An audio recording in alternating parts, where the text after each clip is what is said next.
If you've lived through the 2008 and 2009 financial crisis, or if you've been paying attention to the news recently, you've likely heard the term mortgage-backed security. You likely know that it's loosely related to mortgages, but also isn't directly a mortgage. The rest tends to get a little complicated in financial jargon. Mortgage-backed securities, or MBS, and the market that surrounds them are a major underpinning of the US and world economy. So it's important to understand them if you want to understand greater economic actions. Let's explain this market simply, in common terms, so everyone can understand. Ever since mortgage-backed securities were invented in 1981, they have become a larger and larger asset class around the world. Explained simply, MBSs are simply shares of mortgages that give you returns based on the payments people make to those mortgages. These securities are basically a bunch of mortgages, say 1,000, lumped together into a shell sort of corporation. Investors can buy stock in this company and make returns on their investment based on how well people who have the mortgages, the home buyers, make their payments and otherwise honor their loan. So here's how it technically works. You, the loan seeker, go to your neighborhood bank wanting a mortgage for $100,000 over 30 years at a 5% interest rate. You have a good job and a good credit score, and the neighborhood bank takes all your financial metrics about you, how much you make, your credit score, how much you put down on the house, etc., and cross-references them to guidelines set out by larger investment banks like Fannie Mae and Freddie Mac. If you meet the guidelines that are laid out there, you're approved for the loan and it's considered a conforming loan. In other words, your loan conforms to the guidelines. There are ways to get non-conforming loans, but you'll end up taking out a higher interest rate or having to put more money down so investors know your mortgage is a safer bet. We'll glance over this subject for now for simplicity's sake. Once your neighborhood bank approves you for the loan, you can buy a house. Your neighborhood bank gives the seller the $100,000 and you are indebted to them for 30 years at a 5% interest rate. Once the transaction is done, however, something interesting happens. Your neighborhood bank doesn't want to wait 30 years to get their $100,000 back. After all, they may not have a ton of money to invest in things, and they may want more of their money back to invest in better investments. Because of this, the neighborhood bank will look to sell the loan to a larger bank. Larger investment banks will do this because your loan represents a safe investment and a good value. So bank number 2, the investment bank, will pay the neighborhood bank the $100,000 for the loan, and now you, the borrower, will start paying your loan back to bank 2. But why would the neighborhood bank want to do this? How would they make money? The short answer is fees. Mortgages will have closing fees attached to them. These fees are how neighborhood banks make money. The originating bank never has any intention of holding the loan and getting your payments. In fact, this is why mortgage-backed securities were invented. The neighborhood bank can supply endless mortgages with their small amount of cash and never have to worry about taking in more deposits. It gives them an avenue to stay profitable. So, now the neighborhood bank has made its money. Let's move on to figure out how the larger investment bank makes its money. Bank number 2 didn't just buy your loan, it probably bought thousands of others, or in this case, 999 other loans.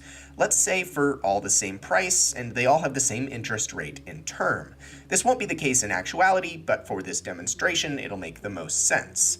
So now, bank number 2 has 1,000 loans for $100,000 each that will give them 5% interest each year.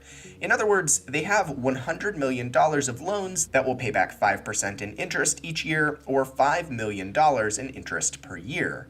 But the investment bank doesn't want their money tied up in all of this either, just like the original bank. So they do something interesting. They create a corporation, let's say it's called Big Mortgage Corp., and then they give that company the 1,000 loans. The company is now pretty profitable. It's worth $100 million and will earn $5 million in profit each year. Who wouldn't want to invest in that company? Well, that's exactly what the bank is thinking. The investment bank, Bank 2, will start selling shares of Big Mortgage Corp. These shares are mortgage-backed securities. So how does bank number 2 make money? Through the selling of these shares. Let's break down the math. The bank creates 1 million shares of Big Mortgage Corp to sell to investors like hedge funds, other banks, individual retirement accounts, etc. Each one of those shares is entitled to 1/1,000,000th of the company's profits. Over the life of the loans, they will pay back their initial loan amount, so each $100,000 mortgage. Times 1,000, they pay back the $100 million principal bank number 2 paid. Then they will also pay 5% interest every year that they have the loan, so the $5 million per year. So in theory, each investor in one of the shares of Big Mortgage Corp will get back $100 from the principal amount, 100 million divided by 1 million shares, and also get 5% interest each year, or $5 per year. That number's from $5 million in interest per year divided by 1 million shares. The bank then decides to sell each share for $105. Investors would be interested because over the life of the ownership of this share, they'd get back $100 plus 30 years of $5 per year, or $150 in interest. That totals $250 in value for paying just $105 initially. If Bank 2 sells all 1 million shares, they could make 1 million times $105 per share, or $105 million. Since they just bought the shares from the neighborhood bank for $100 million, they just made a cool $5 million just by giving a company they created the mortgages and selling shares in that company. Not only that, but they also got back their initial $100 million, and they can just do this all over again. So now the neighborhood bank has made monies on fees, the investment bank has made money by selling mortgage-backed securities or shares in Big Mortgage Corp, and the investors will make money over time through interest paid out by Big Mortgage Corp. All of this is great. Everyone makes money, and homebuyers are able to buy houses and access debt fairly easily. This is what mortgage-backed securities are, and it's their purpose as well. In actuality, though, some of these mortgages will default. People won't be able to pay, and some people will sell their home and pay off their mortgage before the full term. When this happens, the return on the mortgage-backed security goes down. But investors in mortgage-backed securities account for this through complicated models that they develop to determine the actual interest rates that they will make from their investment. Generally, they assume anywhere from 20% to 10% of all of the loans will either default or not be held to term. Here's how 2008 happened, though, oversimplified, of course. Investment banks were running out of conforming mortgages to lump into these companies. Since they still wanted to turn a profit and make money through the selling of mortgage-backed securities, they decided they needed to loosen their guidelines for what makes a good mortgage. They did. Nearly anyone could get a loan by just saying they made any amount of money. It didn't matter. Banks wanted more loans to sell. These loans were terrible, though. Why would someone want to invest in a Walmart cashier's $1 million home loan? Surely they're not going to pay that. The big banks knew that, but they also knew that there was safety in numbers. The original mortgage-backed securities, the ones based on conforming loans, are safe because even if 20% of people default on their loans, investors will still get a good return. Not everyone will default. The investment banks thought, or at least publicly said, that if they group a bunch of these terrible new loans together, there's still safety in numbers. While one loan on its own might be at a high risk of default, if you put 1,000 of them together, there's no way they're all going to default. Ultimately, while each loan on their own might be a pretty terrible investment, if you lump them all together, not everyone's going to default, and you, in turn, can earn pretty high interest rates at the forefront. Since the loans were risky to begin with, the banks could charge insane rates to make them more attractive to investors. Lump all these loans together into mortgage-backed securities with high return, and investors wanted to eat them up. You're probably thinking, well, if that's true, why would the investors in those companies selling mortgage-backed securities want to buy them if they knew the loans in those companies were so terrible?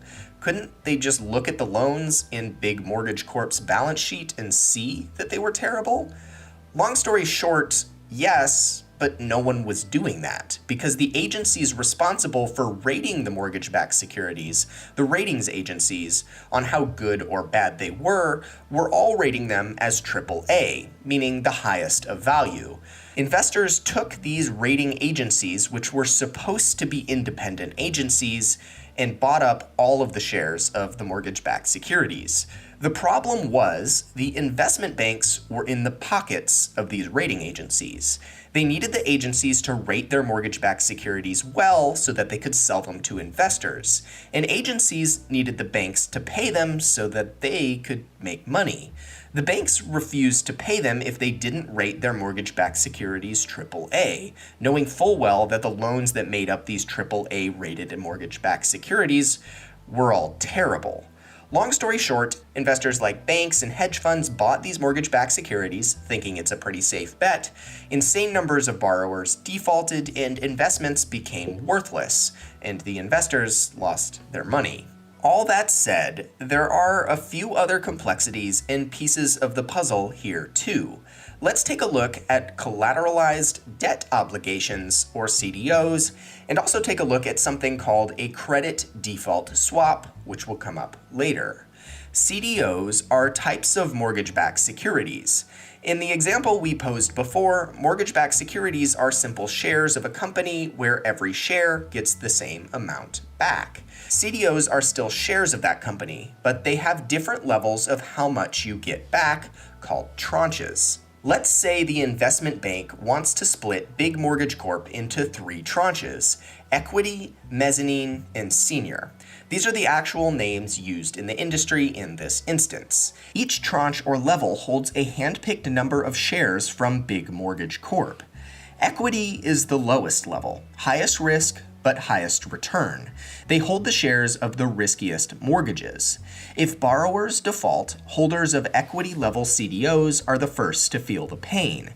However, if borrowers do end up paying up, the equity tranche gets back the most money.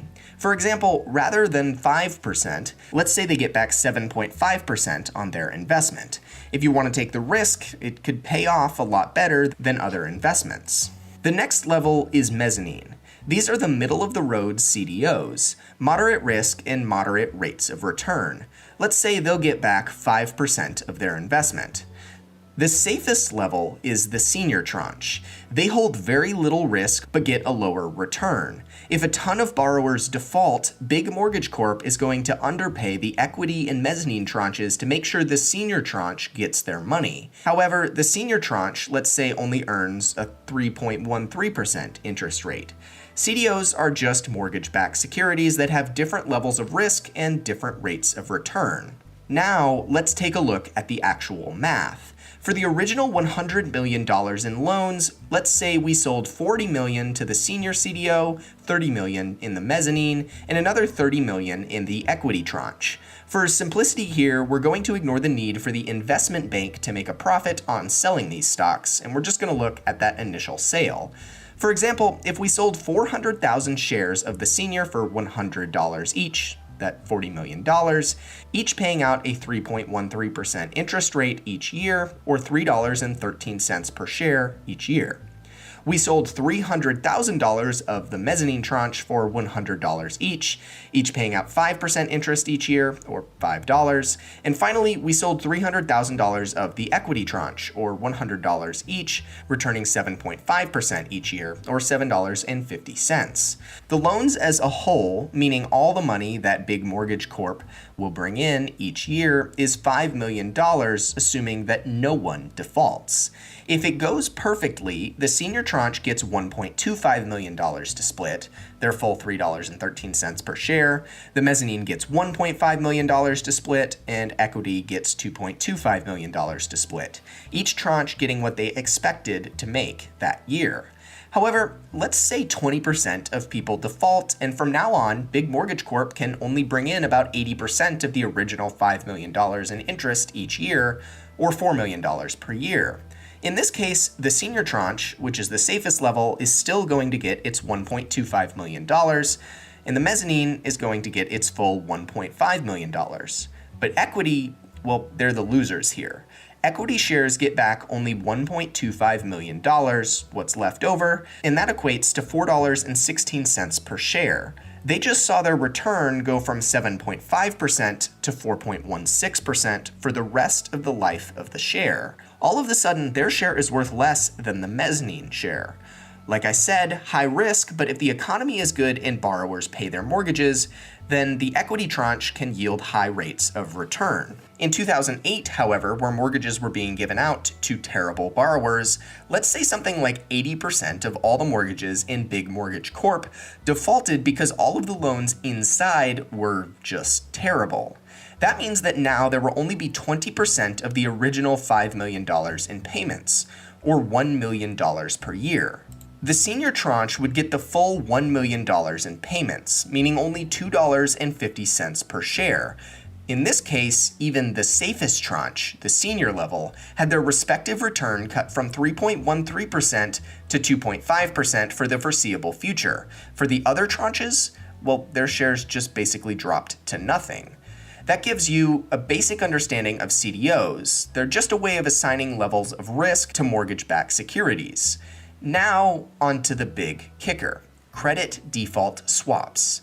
Credit default swaps are essentially just insurance on a security, meaning on a share. Equity tranche buyers might buy these assets in case their shares become worthless. They would be able to get some money back so their losses aren't as bad, if anything, in the long term. In essence, this insurance shorts the market, or only pays out if the mortgage-backed securities they insure fail. It's used to protect mortgage-backed security buyers from high risk. The payout would increase based on the tranche level, but it would also cost more upfront. For example, equity tranches are high risk, which would make the credit default swap for this level pretty expensive, and the swap itself would only pay out relatively a little. Basically just enough to cover the losses and lessen the blow. If we go to the senior tranche, credit default swaps would be cheap. Since credit default swaps are bets that the market will fail or the underlying security will lose value, that's pretty unlikely for the senior tranche, so they don't have to be that expensive. That said, it also means they have a very high rate of return or payout when this does happen. After all, why would investors buy the credit default swap if they didn't pay out a ton, since for the senior tranche they were unlikely to pay out at all? Basically, credit default swaps are just insurance on a stock, just like insurance on a car. In 2008, though, this market got interesting. You don't have to own the underlying security or stock to purchase the credit default swap on it. Banks in 2008 were willing to sell credit default swaps on senior tranche CDOs, or just CDOs in general, since it was assumed that there was a crazy tiny chance that these CDOs, or mortgage-backed securities, would pay out. To the banks, it was basically free money, selling something that would never cost them anything, or so they thought. No one, in theory, would want to buy that, though, either. Senior tranches and high-level rated mortgage-backed securities don't lose money, so buying a credit default swap for these assets would be like throwing away money. Or, in other words, it would be like shorting the entire mortgage market. Buying credit default swaps for senior tranches or AAA-rated mortgage-backed securities is like betting even the best of the mortgage market is going to default, meaning that the rest of the mortgage market would default and collapse as well. In 2008, a few people dug into the mortgage-backed security market. They saw that credit agencies were misvaluing the assets in these securities. They saw that even senior tranches were crap, and they bought a ton of credit default swaps. This is like realizing your neighbor is a terrible driver and buying insurance on his car so that when he crashes, you get paid. Banks were happy to oblige because they themselves didn't know how bad the CDO securities were. They themselves didn't even look at what was making up their mortgage-backed securities that they were selling. When the market did collapse, the people who shorted the market by buying credit default swaps got a massive payday, like 500% return. So if they bought the credit default swap for $100, they'd instantly get back $500 when the market collapsed. If you want to see this in action, watch the movie The Big Short. And there you have it. There are some of the key variables in the mortgage market, some of the basic functions, and a little description on the 2008 mortgage market collapse. The actual functions of these markets have thousands of other variables that play into them, and for the most part, it's all technical jargon, and hopefully we were able to weed through some of that in this video, even if it was fairly lengthy. For those of you watching the 2020 collapse, pay attention to the mortgage-backed security market. It's one of the underpinnings of the global economy, and if we start seeing cracks there, or even failures or bankruptcies of these corporations, it can spell a lot of bad things for the economy as a whole. Thanks for watching.